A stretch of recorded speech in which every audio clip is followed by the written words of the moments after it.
I got this from Greenhouse Sensation last year, and mine takes 80 cuttings in it at a time, and you can get much smaller ones that just take 20 cuttings, or you can go right through to ones that take 120 cuttings at a time.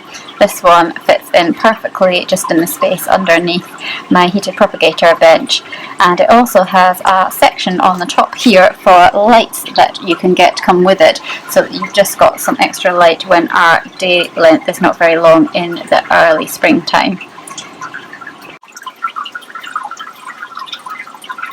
So here is my Hydropod opened up, and you can see that there's lots of cuttings in it. I've got some sweet pea cuttings, I've got some chrysanthemums, and I have got some snapdragons in here at the moment.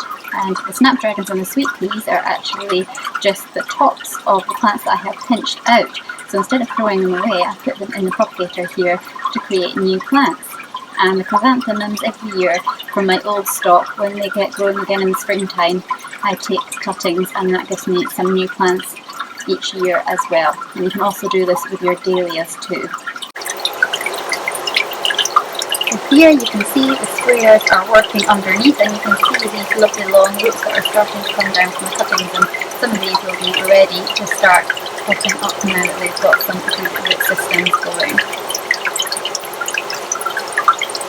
So the reservoir here takes 25 litres of water. In my 80 cell one it'll take much less than that, just by a 20 cutting propagator. And the sprayers constantly have a source of water getting put around the roots and the stems of your plant cuttings. And that provides oxygen and water all the time, so it's a great environment for them to grow without becoming waterlogged.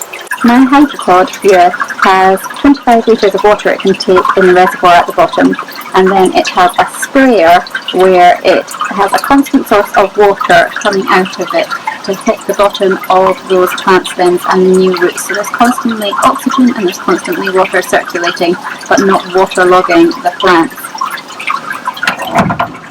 On the top here there are some vents, so you can control the humidity. You can keep your plants nice and cosy in their nice humid, warm and moist atmosphere, but if you think it's getting too hot, then you can open the vents, which I tend to do during the day when it's really sunny, and then I can close them again at night.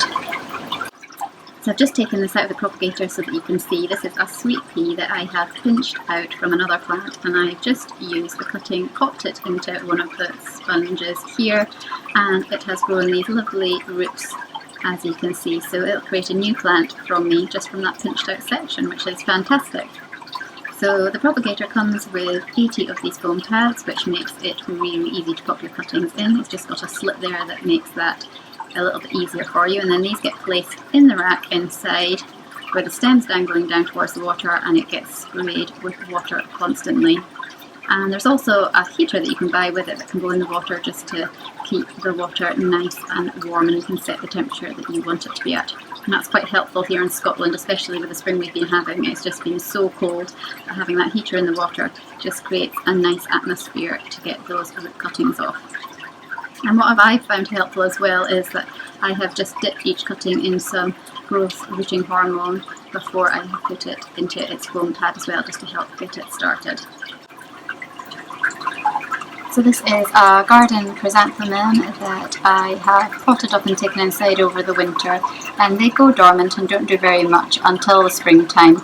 And if you water the soil, you'll start to see nice little new shoots coming out. And I take cuttings from these because you will get a better flower production off of a new plant than you will the old stock plants each year. So as you can see here, it's just starting to grow some roots again now, so in about a week's time that will have lots of lovely roots on it, and I'll be able to plant that up as well.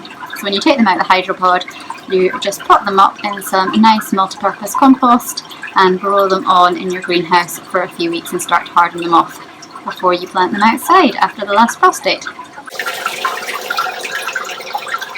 You have to be a little bit patient waiting for your cuttings to take. As I say, it takes a couple of weeks before you'll start to see little roots. First week you're not going to really see anything at all, but I get a really good success rate from using this, and you should get lots of nice little roots coming on a fair few of your cuttings after a couple of weeks.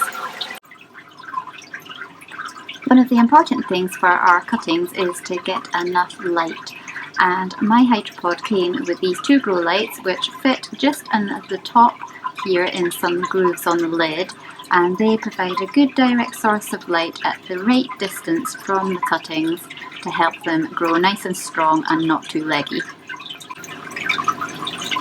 Between the light from the grow lights and the constant mist from the water in the reservoir below, our little cuttings are getting exactly what they need to grow nice, healthy and strong. They've got the water, they've got the light, they've got the oxygen, and they should grow away really well for us. It can take a couple of weeks for the cuttings to get going and develop nice healthy root systems, and after that you can pot them on up. One of the things that I worry about is leaving anything like cuttings or little seedlings while I go away for a few days. But the great thing about the Hydropod is that it's got that huge reservoir of water underneath, and it will last a good long time when you're away on holiday, and you won't need to worry about it at all. You can just keep it running, and when you come back you should hopefully have some nice healthy little plants. This is a lovely healthy looking new snapdragon plant, and it was created from a small cutting which I put in the Hydropod and grew on for a couple of weeks to develop roots, and then I've potted it up now to grow away, and I'll start to harden it off soon and it can get planted outside in the garden.